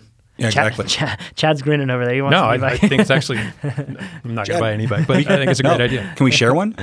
Sure. Yeah, we could if it's just it's not a bad idea in terms of repeating skill work. Yeah, exactly. You can go up and down that thing so many times, and keeping the intensity or the training stress pretty low. Yeah, I pretty much think of it as it's like shuttling. It's like chairlift. It's exactly what it is, but with a little bit of work involved, a little bit of aerobic work at that. Yeah, exactly. And that said too, if we're talking about shuttling and everything else, if you're working on downhill skills, you have to understand that an e-bike is going to handle drastically differently than your mountain bike. So as a result, you might develop certain habits. Since it's heavier, you could be a little sloppier with your technique in a lot of cases, and it'll kind of chunderbus its way through everything. So it may not necessarily build skills, but it may be a ton of fun, and maybe that's what you need out of it. I think at my level, it would build skills. Yeah, but if you're at your level, I don't think it would. I agree with you. Precision. Exactly. Yes. It's different for different people. Yeah, exactly. Scott's question, he says, Dear TrainerRoad, first let me say I highly enjoy your podcast. They're highly educational and also somewhat entertaining too. I like somewhat entertaining. Thanks, Scott. With the friendly and humorous banter between Nate, Jonathan, and Chad. In fact, I'm really impressed with the fact that you three seem to work extraordinarily well together. A hallmark of a successful company. It takes a lot of work to just say we haven't fooled. Not as easy as it looks. 5 stars to each of you and 5 stars to TrainerRoad. Okay, a little about me. I'm genetically cursed with bad DNA for athletics. Man, I don't know about that. I think that, maybe that is the case, but I think a lot of people feel that way. And maybe that isn't the case across the board. So my first FTP test showed that I had as much power as a dimly lit candle at a dismal 130 watts, he says. I've been using TrainerRoad now since October. He says he was forced to stop because of the Santa Rosa fires and almost completed the Sweet Spot-based low volume 1 plan. I found it extremely motivating and educational. I ended up adjusting my FTP up a few times because I thought it was too easy, and I think it is about where it should be now at 150 watts. So he says, my only goal right now is to reach an FTP of at least 185 or even up to 200, as we mentioned before. More goals perhaps than just FTP, but I'm not sure if that is realistic. What do you think? So first, let's cover that, then we'll get into the next question. Yeah, absolutely. I mean, we have no idea what this guy's ceiling is, so and neither does he. So just be optimistic and keep at it. Yeah, and I don't think that doesn't seem like it's you're not asking for a 400 watt threshold. Right, in terms of percentage, it's a big increase, but in terms of raw watts, I don't think it'll be an issue. Right. So question 1, I'll be taking my next FTP test next week to start off Sweet Spot Base Low Volume 2, and I wanted to know if it matters how I take my FTP test. So he asks, will my FTP be accurate if I stand up and pedal every 2 to 3 minutes? Do you want to handle these one by one? Yeah, that's probably a good idea. Cool. Okay. It can be. What you're looking for and what a FTP test is looking for is a maximal steady state effort. Steady state being the key term here. So if you're standing up and hammering for those 2 or 3 minutes, you're going to skew things. And the subsequent couple of minutes when you sit back down are probably going to suffer because of it, and it will not be a steady state effort. So we'll be missing that point. But if you're getting out of the saddle just to change position and just to kind of shift the stress on the muscles a bit, but maintaining a pretty steady power output, a steady level of perceived exertion, then nothing wrong with that at all. Yeah, and the way that we at least break down the FTP test that you'll take is we break it down into those 2-minute chunks. So you can, with the 8-minute test especially, so you can really kind of think about this and break it into those digestible chunks and kind of reset there. So yeah, it's not the end of the world if you do that. You don't have to stay in the exact same position. Certainly not. Do I have to maintain a consistent cadence? Example, if I get winded at 95 RPM, will it have a detrimental effect if I reduce my cadence to 80 RPM and grind away for several minutes at that cadence? Yeah, so in the case of an assessment, when we're looking for what your conditioning is, not what your optimal or, we're not addressing cadence specifically, do what you do best. Do whichever cadence. If you get winded at 95, keep it closer to 80. Then make your cadence goals something you address via training, not during assessment. Yeah. Do you find that your cadence varies when you do those type of longer efforts like that, Nate, or are you pretty consistent? No, I was just looking actually this morning at 100 RPM. Like that's what I feel good settle. at. Yeah, and that's a product of time too. I think a lot of athletes, where right now 95 wins you, 80 is where you're comfortable. That'll shift up, especially as you train more consistently. You won't even necessarily have to approach it. A lot of the training recommends that you do, but it'll probably just happen anyway. Yeah, I've noticed 90 to 95 is where I tend to settle in on most things. And I've actually found, just on that note, when I'm trying to do it, because my goal with an FTP test is to find that point that I can sustain for 8 minutes, like absolutely nothing more, right? Like it is the thing that I can maintain for 8 minutes. And when I do that, I've found that when I do vary my cadence a lot, or I change those things around, like you mentioned, that subsequent time after me maybe jamming out of the saddle for a long time, or by, grinding it out for a while in a lower gear, I've noticed that's really difficult for me personally to then be able to stay consistent. It's not that I'm focusing on keeping my cadence exactly the same or keeping my position exactly the same, but I really put that focus on just trying to make sure my power output isn't varying. So it says, would it make a difference if I take the FTP test as if I were climbing a steep hill? Or can I just do what it takes no matter what the technique to crank out as many watts as possible during the 8-minute interval? So I assume steep hill maybe? Steep hill, yes, because that shifts things a little too much. Moderate hill, no, that would actually make it quite a lot like a trainer where there's continual resistance. It's if you think of where your muscles fire through that 360-degree revolution, there's a lot more activation of the muscle when you're on a climb or on a trainer. There's not as much of that sailing. Whereas if you're on a flat road outside, you really just have to tick the pedal over at one smaller reduced segment of that 360 degrees. So it does change things. So I would keep, if you're going to do it on a climb, I would keep the grades really mild. Yep, absolutely. Nate, do you have any other tips for FTP tests, or outside of FTP tests even, perhaps on like steady pacing on intervals like this that are like maximal efforts? No. That's it? Pretty much don't go out too hard. Yeah. And it's going to hurt really bad. Yeah. Don't go out too hard. You hear that piece of advice all the time because it just makes the rest of the effort really miserable. But there's more to it than that. You're actually going out at a pace that isn't representative of what you can do. But if you hold back, and the rest of the interval is basically you trying to cling to something that's unrealistic. You'll put out more. Sorry, Chad. No, go ahead. You'll put out more power if you don't go out too hard, rather than if you go out hard. Yes. Almost always, like 99% of the time. Yeah, and it's something that you'll notice is you'll get more and more familiar with pacing and proper pacing and your abilities and your limits. And I noticed that, I more or less know what I can maintain for X amount of minutes. And I'll start out and I'll kind of feel out where that is, and then I'll try to kind of lock in on that. Whether I'm locking in with a number, I try not to trust perception, because whatever that number is, it applies to any time trial. Any time trial, whether it's an assessment or an actual event or whatever. But I even, when I would do the assessments in my indoor classes, I had soundtracks for everything that were timed just right. And I would always start the workout, whether it was a 2x8 or a 20-minute test, with the first couple minutes of pretty gentle music to not send people just, bolting out of the gates. That's a good point. I always have, on that note, I have a song that lasts however long the interval lasts. It has to last longer than that. Because if it stops halfway through, it'd be so frustrating, right? But then I can't recommend enough, even if the workout, let's say, is breaking it into 2-minute chunks, and 2 minutes at whatever your effort level just feels like, I don't know if I'll be able to do this, assuming it's properly paced still. I really am an advocate for breaking it down into smaller chunks and putting out of your mind anything beyond that. Just thinking, if you need to, next 30 seconds, and then next 30 seconds if you need to, or maybe it's 2 minutes, whatever it is. It really does help, because I think that we listen to the pain that we experience, and we're a little lack on belief in ourselves in a lot of those moments. You know? I do have some tips. Cool. Okay, so if you break your testing period, or all up, it goes for time trials too. Mm-hmm. The hardest part mentally for most people is the third segment. So if you have third quarter, yep. So if you have 4 quarters, the third quarter. Mm-hmm. And I always tell myself, if I can get through the third quarter, the fourth quarter will actually feel easier than the third quarter, because the race is going to end. And usually you can put out more power in the fourth quarter too. Mm-hmm. The third is where people dip, and the third is where you can lose it.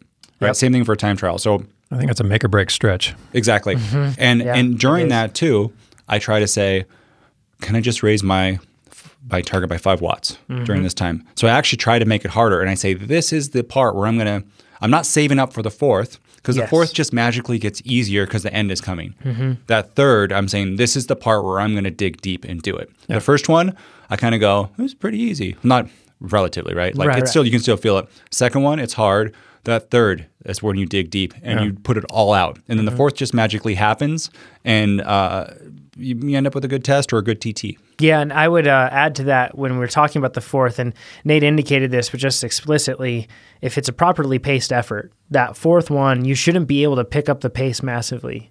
You should be able to maintain and if you've got a lot left in the waning quarter of your effort, you held back. Yep, that means way too much. And even if you thought in that moment, there's no way I can go harder than this, use that to build up your confidence. So then you can say, okay, well, if I did have more left at the end, maybe I can do more next time. So, it's a good indication of proper pacing. If you feel like you could surge at the end, I know every Disney movie has taught us this our whole lives, that, at the end we run dramatically toward the finish and pick up our pace, but a properly paced one is not like that. We had an hour-long mountain bike hill climb, and at the end I surged. And some people on Strava called me out on it. And I did not pace that one correctly, as I did have too much left in the tank at the end. Yeah. That's pretty disappointing. It's all part of the learning process. Yeah, exactly. Yeah. Totally is. Yep. Peter, he says, hey guys, great podcast. I'm honestly obsessed. I've been through all the episodes twice now. Holy cow, man. Whoa. That's a lot of work. That's more than I've listened to them, because I listened to them once after recording them. He says, I have a question about hand pain on the road bike. I just bought a new tarmac, and coming from a background racing on TT bikes, I have never had an issue with hand discomfort. I want to focus on that really quick before we go further. Chances are the reason for that is because, think about it, instead of just having the pressure point of your sit bones on the saddle and then his hands on the bars, having a TT bike, he's also got some elbows. It's just not a lot of pressure on the hands on a TT bike. Exactly. Yeah. If anything, it's on the elbows and it feeds into the shoulders. It's a contact point, literally, but it doesn't bear a whole lot of weight. Yeah, the only time people have problems with like kind of a bend and the wrist might hurt if it's too straight. That's the wrist, yeah. Yeah. Mm-hmm. Yeah. He says, so he has been struggling with his hand discomfort on a road bike, not the TT bike, let's be clear. So he says, do you have any suggestions to help with the pain that I'm feeling? I've been been to 2 different fitters, and the problem has not resolved itself. Am I holding the grips wrong? I feel it most when holding the hoods. There have been some suggestions online about buying a new saddle, new carbon bars, etc., but this seems like it will be a very long trial and error process and quite expensive. Any suggestions or tips would be greatly appreciated. Yeah, I just experienced this with my new bike. So I got my new Aero road bike, and I looked at the hoods, and I was like, bike shop guy, these need to be perfectly in line with my handlebars so I don't lose a single watt. I went out and did a 3-hour ride, and my hands were getting like numb, like when I was in the hoods. And I was like, man, what's wrong with this? That's not right. Yeah, I tried different gloves. It still hurt. Came back, bike shop guy goes, yes, they shouldn't be like that. Listen to me. And he slanted them so they're just barely in a little bit. Did another 3-hour ride, no pain whatsoever. Yeah. And it just the way that I gripped it, if it's straight forward, my wrists are like kind of cocked, yeah. And then if it's bent in a little bit, it's perfectly puts you in a more neutral position. Exactly. Yeah. Yep. And that made there's a lot of things that we're going to go through, but for me, recently that was huge, and it's way less expensive than buying everything else new. Yeah, I guess the first thing that I would like to look at. Nate mentioned the how the levers are tipping inward. If you're watching on Facebook Live, I'm sure this will make a whole lot more sense with our signals that we're giving here. But another thing about it that I've seen is a lot of people put their levers too far down on the drops, like they mount them too far down. So then what you have is a strange transition from the handlebar then to the levers. And a lot of the time this will be accompanied by rolling the bars forward, something like that. And these days, handlebars are designed so that basically they follow parallel with the stem. Like if you're looking sideways and you're just looking at the tops of the bars and as they went forward to where the hood should mount, it should be a continual line basically from that. Yep. Yeah. Exactly. And the hood is mounted in such a position that it just continues that line. Like it doesn't step up, it doesn't go down. And I've seen a lot of people have that and then complain of wrist, back, neck issues, shoulder issues, everything else because they've got a very strange setup there. So that's one thing that I would make sure you check out right off the bat. And I see a lot of people do that. They'll put it farther down so that it's easier to grip when they're in their drops. Yes. But it's just, I feel like you have to almost kind of when you're in your drops, you grip up higher. Yes. And then that then actually puts your elbows lower and you get lower, but then you can actually hit the brakes and all that kind of thing. Yeah, and you can adjust your brake levers too so that they come in a bit so your reach isn't quite so far. Good point too. Yeah, most higher end shifters from any company will have reach adjust. Yeah. And I would recommend on the note of drops, even though we're talking about the most of the pains in the hoods, every single person that I see that buys a deep drop, and I know what they're thinking is like, this helps me get more aero. You never use them because it's really uncomfortable. Or like the ergo bars that have like kind of the straight area, and then like this, it has like, instead of a round curve, it's kind of got like the marked lines. Oh yeah, horrible. They're terrible for most people. Maybe somebody out there loves it. I don't know, but shallow drop or short compact drop bars are usually going to be much more comfortable and easy to use, and you won't have to feel like you're rotating the bars just to get comfortable. Yeah, I used those for a couple seasons and I loved them. Absolutely loved them. And you can always drop your elbows more to get lower. Totally. Your hands don't need to go like 4 feet down. Just drop your elbows if you really want to be more aerodynamic. Bunch up, Yeah. Another thing that I've noticed on the new, especially, I mean, SRAM too, but especially on the new Shimano and the hydraulic shifters that they have, the hoods are really thin. They're strong, but they're really thin. And I've noticed that lack of padding can be tough. When I did that Everesting ride, I had... Wait.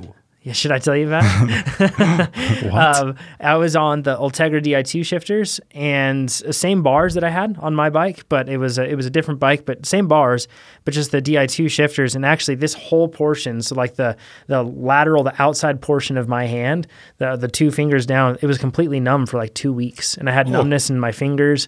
It was a lot of discomfort. And I do attribute a lot of that. I mean, obviously it was a really long ride, but I do attribute a lot of that to the fact that it kind of felt like I was riding on hard plastic almost because those hoods are so thin. Yeah, that's not ideal. Yeah, something you can do to combat that, and this goes for the bars too, is gel underneath your tape if you feel like that's the case. Or if you have really thin tape, go for something that's like a synthetic tape.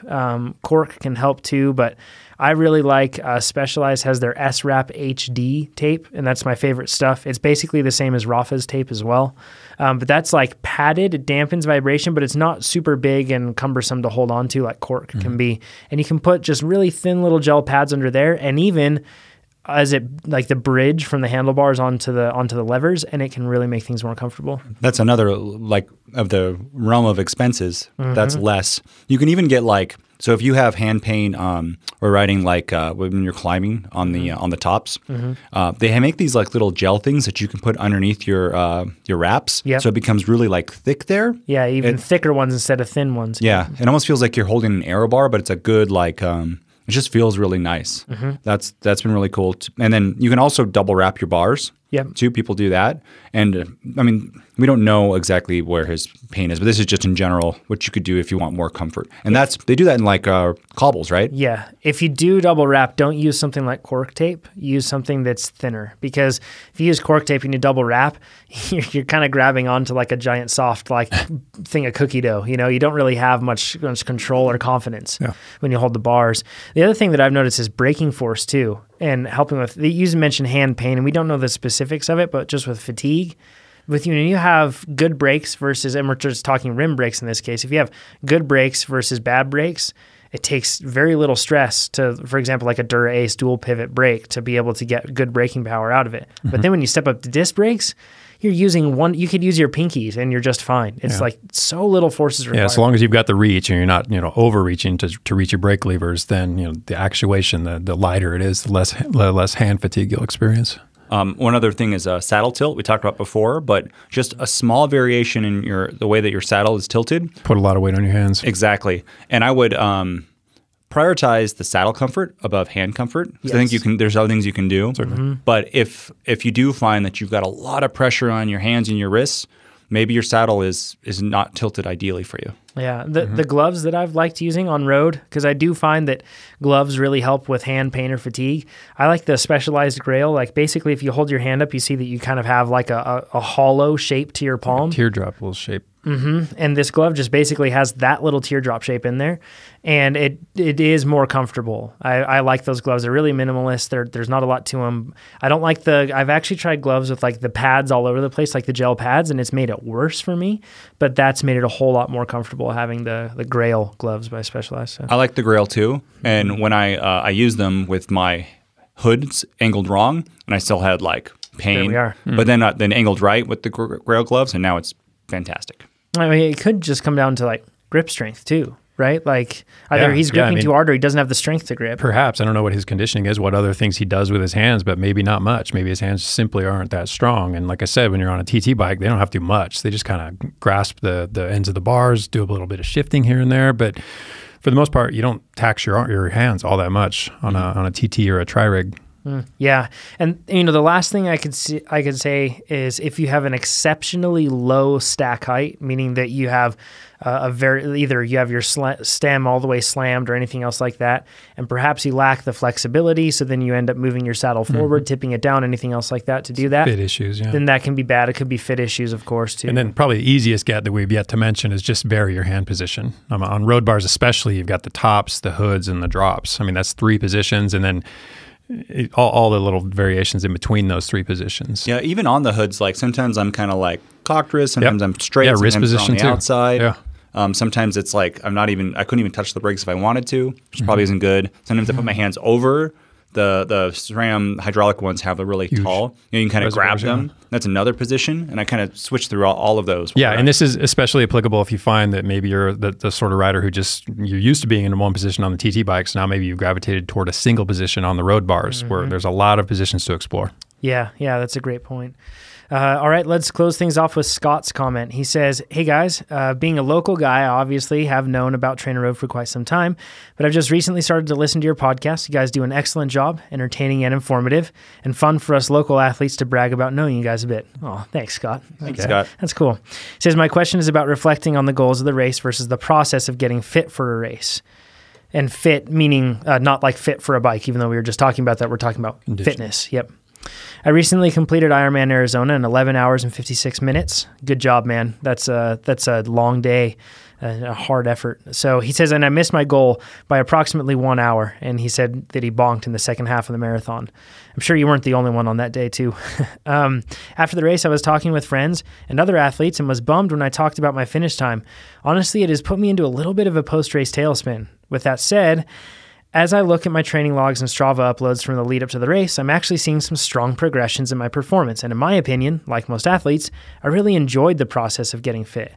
But as I said before, my ego, motivation, and athletic identification is taking a bruising because my race goal was missed by so much.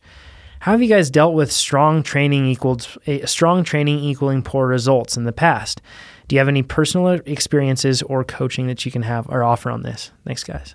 About 1 million examples. Yeah, I think that we all have. You're not alone in this one. I think it's particularly hard when you're talking about Ironman triathlon because you can only do so many of those events a year, and it usually has a huge build-up. And it might, for a lot of people, it's the only race on their calendar. So all their eggs are in that basket. It's a pass or fail sort of endeavor to some extent, and you either have a great day or you don't. It's everything, shades of that. Yeah, so Ironman is especially hard because it's a very, very long race, and the nutrition. Even we're doing a long race with Leadville, but I'd say that's easier to get right because with you don't have the first during the swim of an Ironman, you can't eat during that.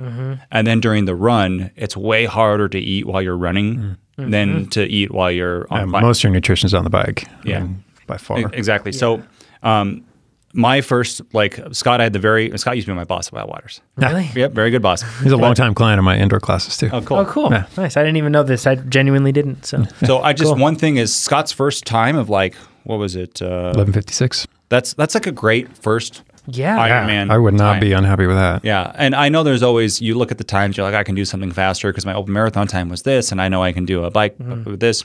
My first Ironman going into it, like 2 months ahead of time, I did like a 4:56 half. And then my first Ironman was like 12:37.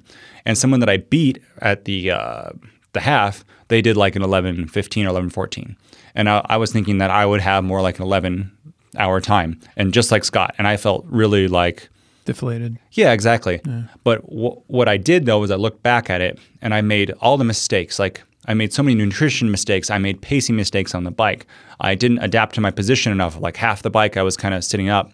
I didn't do long enough runs. Like I use it as a learning experience rather than just a get me down. And even though my training, I kept getting faster and faster and faster in it, there were key parts of it that I missed or I executed wrong. And then it's, again, talking before about switching different disciplines. This is just part of the challenge of triathlon now is like, why did I bonk for the second half of the run? Yeah. Did I pace too fast on the bike? Did I not eat enough? Did I pass the first part of the run? Was it heat? Well, probably not in Arizona at this time of year, but it's part of the fun. Like now I get to like try harder. And there is, and Scott, just so you know, 99% of the people don't care about your Ironman time. They just say, you're a triathlete? Yes. Ironman. Have you done an Ironman? Yes. You are awesome. You're awesome. And I think you are awesome, but you know what I mean? Like, don't worry about it. And that's a good time too. It is. And with any race, any first race, I almost always consider it a fact-finding mission. I mean, you can, there are certain things you know what your fitness is going in, maybe you know what your mile pace is on the run, et cetera, but you don't know how the day is going to go. You don't know how you're going to race. Something as varied as an Ironman triathlon and long, it's just fraught with possibilities for stuff to go wrong. Yeah. I was just going to chime in. For me, I don't have... I mean, I had a nationals event where I had mechanicals, and that was frustrating because I had to think, okay, next year on that. So that's like the closest thing to an annual reset that I've had to do, or like a weight that I've had to do for something like that. And I adopted the same perspective that you had, Nate. I was just like, all right, now I know specific things that I can do better going into the next one. And as an athlete, as you mentioned, you enjoy the process of getting better. I think that it's basically changing it from this race result I think that if you look at yourself as you're on a constant trajectory upward in terms of improvement, then you view races as simply another step rather than a high point that can never be let down or lived up to again, anything else like that. I think that's something that could benefit in this case, you know? Yeah, you can't let a single event get to you. I mean, I know a lot of work went into this single event, and that's a hard thing to swallow. But, you know, it's when this starts happening repeatedly that you can start beating yourself up a bit more and start questioning what you're doing wrong. Well, I find, too, that, and I told my wife this when she's running marathons, it's before you run even one, I say you don't start to get good until your third event. Like for anything, pretty much any kind of anything. Good. Yeah. Like your sprint triathlon, like don't worry about it. Just go through and learn stuff. Like how did I taper? How was my pre-night nutrition? Did I go to the porta potty a bazillion times during the race? Like there's so many things. Was I uncomfortable? Was my and it's all different on race day because it's really hard to emulate. You know, I don't suggest it, an Ironman triathlon in training. Oh yeah. Oh sure. And then with all the pomp and circumstance, like you can emulate a 40K TT. Yeah, like in training, totally. Pretty easily. Mountain bike race, you can do a lot of stuff exactly. like that. Criterium even, you probably could with a good group. So. And on those too, you can do them a lot. So you learn, you get your 3 races in, and you start to learn stuff and get good at it after 3 races. Ironman, it could take 3 years, right, to start getting good at it. I don't know if anywhere in here he said it is his first one. It might not be his first one. So say he's done 20 of these. He just had a bad day. I mean, and not even a bad day. Maybe he just pushed a little too hard on the bike. Maybe you didn't eat quite enough on the bike. I mean, it might not even have been about your run, but you just chalk it up to one tough day. The other thing is the day after, 1 week after I had my poor performance, I did like a local sprint try, and I got the second place, which is the best I'd ever done at that time, and probably still. And that was telling Scott it's hard at this time of year, but you have a bad performance, sign right back up for another race. I had a whole bunch of exactly. Well, I had a whole bunch of fitness, but I executed poorly. Oh, yeah. So it sounds like Scott has a whole bunch of fitness, exploited, didn't execute great. So if he can get into another race and then feel that fitness that he's had, that also is more motivating, and you can kind of get back on the bike. Yeah, don't let it get you down. So mechanically speaking, look for ways that you can improve. Look for learnings from the event. And then focus on something else. And hopefully it's something that could be pretty close and something that you're going to do pretty soon. All right, everybody. Thanks for submitting your questions. You can do so at trainerroad.com/podcast.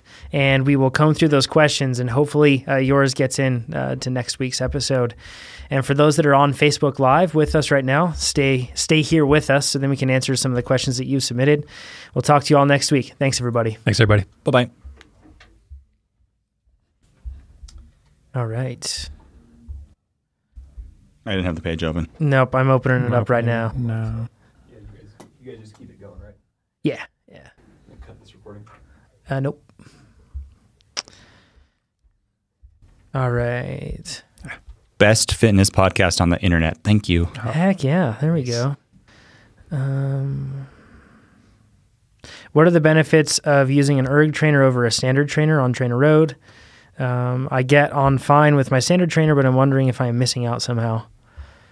I've mentioned this plenty of times that I just use a set of rollers and a power meter. What you guys? I've recently, unless it's a long endurance ride, I've been going all like kind of dumb. So I use a hammer, and I don't do it in erg mode. I do it in standard mode. Yeah. So meaning that it's just like it feels like a regular trainer, and I shift. And I really like the engagement that it gives me because I'm like, for anything over sweet spot and above, because I like to like look at it and it feels like it goes by faster. Yep. And I make little micro adjustments with my cadence and how I put power out. We're on an erg trader. Every time you make micro adjustments, even on the best ones, it tries to compensate. And then it can changes, and you can get in this loop when you have if you have a power meter paired at the same time and you're seeing what your actual power is, it can get kind of frustrating. But if you don't have a power meter paired and you just see the smooth artificial number, your brain doesn't even it just goes past it. Yeah, and a lot of the data that you'll see on a smart trainer, it's smooth and it looks like you mentioned, it's artificial. It's smoother than you actually are. But I'm amazed all the time. This sounds bad. I'm not amazed at myself here, but I'm amazed at how precise a person can be with the power meter and just shifting and adjusting cadence. Like when I do my rides, that's something that I guess that before I kind of believed that I needed a smart trainer to make me accurate, and I don't feel that way anymore. Yeah. It's not that I needed it to make me accurate. I don't think it's a necessity, but I think it's one less thing that I have to worry about. If my power's locked in and it keeps me at a spot and I simply have to bear it out, I like not having the option of, it's not that I would back off anyway, but it's not even a decision I can make. I just have to get through it. Yeah, that's a good point. Craig asks, are you still looking for developers? Yes, trainerroad.com/jobs. If you want to apply soon though, don't wait a couple weeks. I'm doing some math on one person's question here. Person asked for if you had an FTP of 266 watts and you were looking at a half Ironman, what would be the IF basically, or the wattage that you want to hold? What are you thinking, like a 0.7 to 8? For a half Ironman? So 56 mile bike? Yeah. What'd you say? What was it? Half Ironman, IF for a half Ironman. It depends how fast you want to do it. So if you're like 230 and below, 0.9 is the range. 0.8, 0.83. But if you're like 3 hours, maybe 0.75, 0.78. So 215 to like 225, 230 area would be, if 230 is getting high. What do fast guys do for a half Ironman? Like 0.85, 86? Yeah, like the pro can like 0.88. Yeah, okay. But they're so up toward 0.9. See, it's hard to answer this question because you don't know how fast they're going. So if they're doing a pro might go 205, right? And that's way different doing a percentage of your FTP compared to a 3 hour race. A 3 hour race, you can't go 0.9 for 3 hours isn't going to happen, right? So you got to slowly back it off as the slower you go. The same thing with Ironman and with all race speeds, but it's more dramatic at the half and full iron distance. Richard Thompson, I think I'm on the right day, asks, when doing the 8-minute test, is one all-out effort for 8 minutes okay to use for your FTP? I recently completed the first effort, but 4 minutes into the second, could not hold the watts and had to pull the pin. Yeah, pretty much. I don't like to recommend that people simply go after a single 8-minute effort. I like to see how the two compare, and I like to see that they can repeat that effort after only 10 minutes of recovery. There's a lot of insight you can gain from that. But if you fall apart on one of them, but you had a solid 8 minutes, you can absolutely use that. One thing that I can add to that too, I've always felt at the end of that 8-minute effort, right, if you ask me right then, no way I can do that again. Yeah. But then I start into the next one and I'm able to do it. You spin easy for 10 minutes and then you hit it again and you'd be surprised. Yeah. Someone asked, but does taking an inhaler up your FTP? Oh, this is and topical. I would say you need 38 puffs in a day. Yeah. In order to I'm not touching that. get into the area of debate, I guess we can say. We'll probably just leave it at that. Yeah.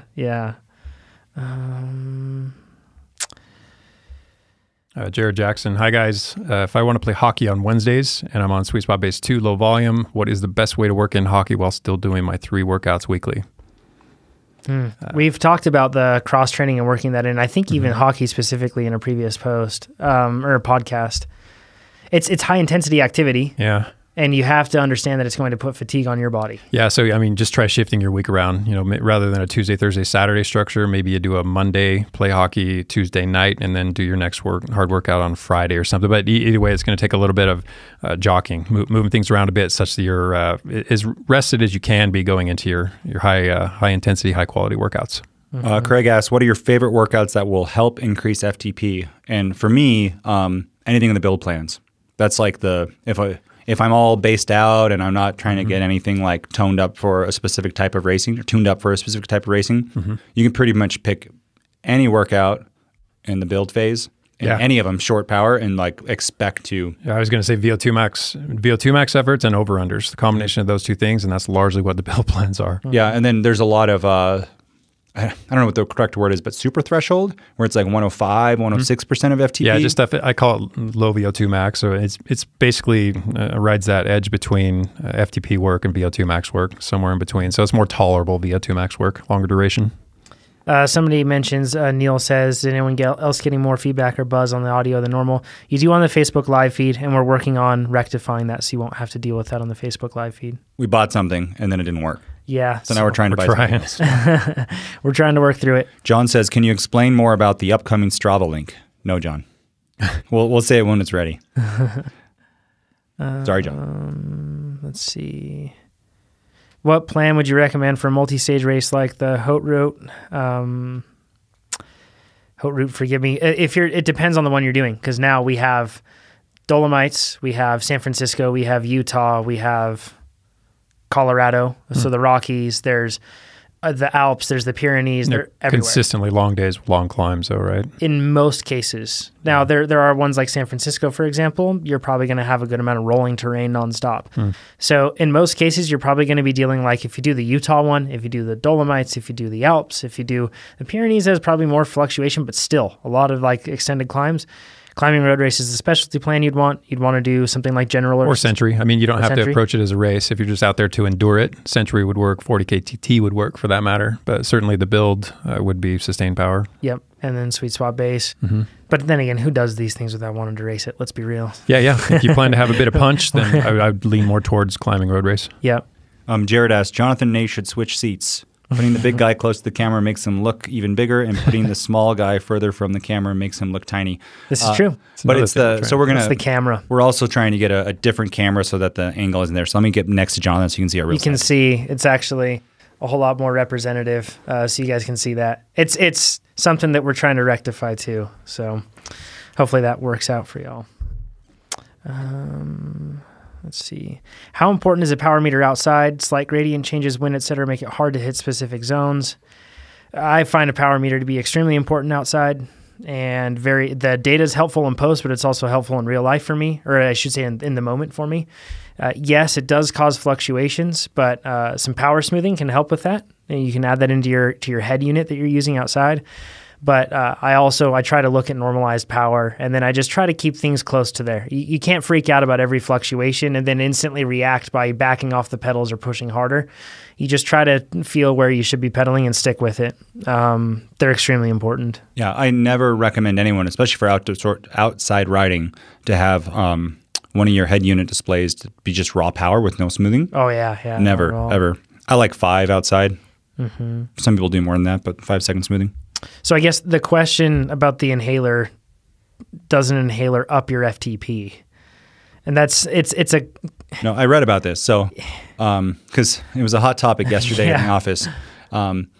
I guess there's no performance enhancing benefit until you get to a really high level. Yes. And they can take a pill to make it go at a really high level. To get that high level with puffs, I don't know if this is accurate, but someone said 38 puffs in a day. It's a lot. Which is a lot of puffs. Yeah. So if you have exercise-induced asthma, and I have like an asthma test, and I'll do like 1 puff. That should make it so you don't die, hopefully. I mean, like that's what you're worried about. That's the goal. Yeah, exactly. Yep. But I don't think it's if it's right. Like if the limit is 38 to make it so that you actually get performance enhancements, and you do 1 puff, I don't think it's raising you're cheating or anything. It also totally depends. You say, John, an inhaler, but there are plenty of different substances you can take in with an inhaler. So not just one. Complicated issues.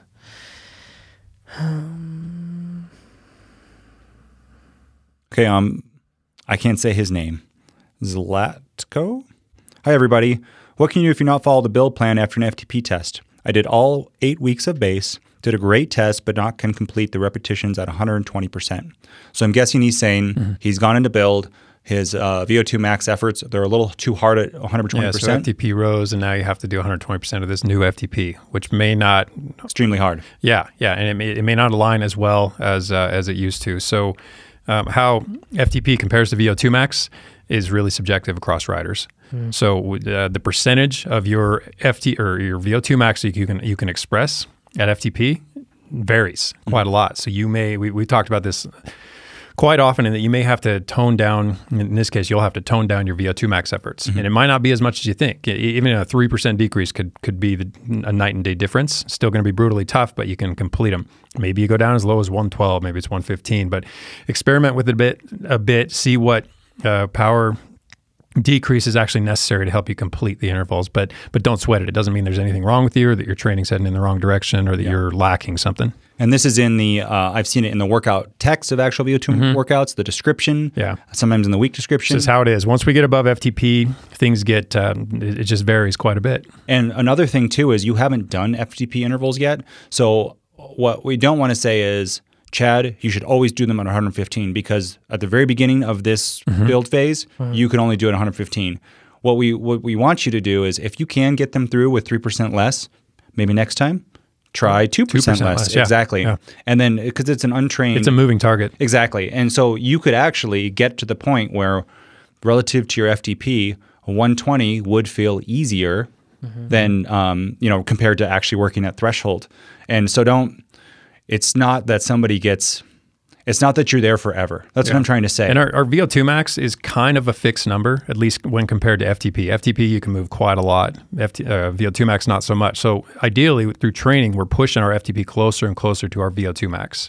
And as you do that, as you get fitter and you're expressing more of that aerobic capacity at FTP, things get really difficult. That's just part of it. Your VO2 max doesn't change, but your power at VO2 max is highly trainable and can increase too. Yes, right? Exactly right. Yeah. It's John, you mentioned I did a ride outside once, and my FTP at the end was 362, but on the Smart Trainer inside, my highest was 288. Is it advisable to use a different FTP for inside and outside? If it's 362 and 288, I don't know how long apart those were, but that sounds like sounds like something wrong with how you measure, or two totally different devices that you're using to measure, something like that. It's really rare to see any type of disparity like that. Yeah, so he said he used a Wahoo Kicker Snap inside and stages outside.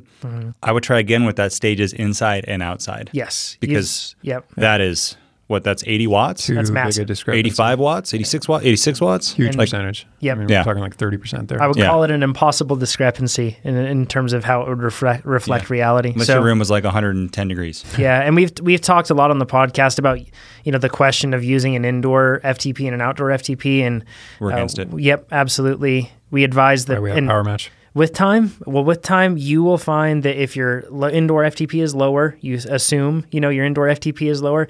It's really just your ability to express whatever your FTP really is, and that could be affected a lot of the time by heat. It could be affected by whatever else, if it's just a different environment or if it's a lack of motivation, whatever else. There's so many different things, but you'll find that with time, they tend to get very close, if not the same. In my case, it's the same, so... Okay, Alexander says, great pod. I'm currently benching through the episodes. I do a workout of 6 4-minute intervals with 3 minutes rest. I finally made it through at my target power, but I had some workouts in which I failed at interval 5 or 6. The power is in my zone 5, so like anaerobic stuff. VO2 max. Mm-hmm. Oh, VO2 max, sorry. If you fail your interval, is it best to skip the rest of the rest of the workout, or would it be better, for example, to split the last interval into 2 2-minute intervals? There's several ways you can approach it. My first recommendation would be to lengthen the recovery interval in between them. If you can give yourself just a little more rest, another minute or two, and that might mean pausing the workout, totally okay. And then actually work at that effort level and sustain it.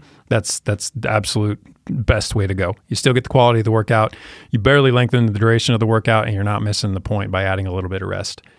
Otherwise, if you're in the midst of the interval and you start falling apart, that's when I use one of those 10 or 20 second back pedals. I just take a little bit of a break mid-interval. It's not enough to really lower your aerobic uptake or your heart rate, your lactate levels, all that stuff. They'll stay pretty steady, but it's enough of a decrement in all those things to get you back in it and help you to more successfully complete that interval. Yeah. Rick Mezzo asks, what's your usual FTP? It's trainable, so it should be changing. Ideally going up if you're training. Does you mean each of ours? Yeah. And in that, I usually hover around the 300 range, give or take 15 watts. Jerk. So this is we were just talking about this yesterday. Yeah. My untrained, so if I, like 2015, I took off. Deconditioned. Yeah, deconditioned, 180 FTP test off the couch. Mm-hmm. That is... and at my weight, it was like 2 watts a kilo or something. Today, I'm at 320. That's like, so it's trainable. Chad, you're like right now, you're kind of in your untrained state. Yeah, I'm about as deconditioned as I get, which is I'm still on the bike and I'm still doing stuff. So I'm not off the couch, but I'm doing very little. It falls to 280. That's usually where it bottoms out. But I do enough work to keep it there. Yeah. So it's not like I'm just sitting on the couch. Right. Yeah. And I think that if I was just sitting on the couch, I'm sure that it would be a whole lot closer. Sure. It would be sub 250 for sure. Yep. Like, it'd be I'm sure it'd be even lower than that, closer to 200. So really? Yeah. Huh. Yeah. Mm-hmm. I always thought of you as when you don't train, you're like at a solid 4 watts per kilo. No, like my first FTP test that I took was using virtual power. And I had the setting wrong, completely wrong. Okay. And it was 400 watts, and I told Chad, and he kind of laughed at me. 400 and then, but the first one that I actually took with the proper settings and everything else, with the power meter, I think that my FTP was 208 watts. So, I'm not as exceptional perhaps as you make me out to be. Yeah, nor am I. That 280 could fall further. I'm sure of that. And then Chad, what is it's changed in your history. So at different ages, what is your FTP been? Peaked just slightly above 380, and then at what, 35? Yep, you're 35. 45 now? I'm 45 now, so I think I can get it back up to 340, 350. We'll see. 360, very optimistically. By 40K TT? Yep. Just one of us have to beat Mr. Hare. My race is against the clock. Good stuff. All right. We got 2 minutes left here allotted on our schedule. So if you have any more questions, you can go ahead and submit them. Jared, you point out that indoors should be higher because you don't have to worry about crashing due to lack of oxygen in the brain. It's one benefit, yeah. Go deep. Yeah, absolutely. And a lot of people actually find that their indoor power it's easier for them to hold a higher percentage of their FTP inside than an outside, because of maybe the focused environment that they're in or anything else. So it goes both ways. The fact that you can't crash and you don't have to worry about getting home, as Jared points out, I've relied on those points to sell my services for years because it's true. When you ran the indoor studio. Yeah. Indoor studio and within TrainerRoad. Especially VO2 max intervals or anaerobic ones where like you're so deep, it's like, getting foggy. I don't know what's going on. Hypoxic, completely disconnected. Yeah. It's risky stuff. Your arms are numb. Oh, yeah. Yeah, that's probably not. Vision starts to tunnel. Yeah. Not very good. Yeah. John points out something interesting. And we talked all about this, of course, in this episode. It's not just about FTP, but I mean, if you raise your FTP marginally, but then you lose a bunch of weight, that's a massive performance strength of weight goes way up. Yeah. If you don't raise your FTP a lot, but you raise your ability to express that FTP appropriately for whatever event you have, massive performance improvement. And John went from 280 to 288. And lost 30 pounds. Lost 30 pounds. So that is huge. Really favorable, yeah. Really good. Really good. All right, everybody. Well, thanks for joining us. We'll talk to you all next week here on Facebook Live. Once again, you can find the podcast as well at trainerroad.com/podcast. You can find it on YouTube. You can find it on SoundCloud and anything else that you listen on there. And if you feel we deserve a 5-star review, go ahead and leave that and let us know if we don't. We'll change it. So thanks, everybody. Have a good one. Thanks, everybody. Bye-bye.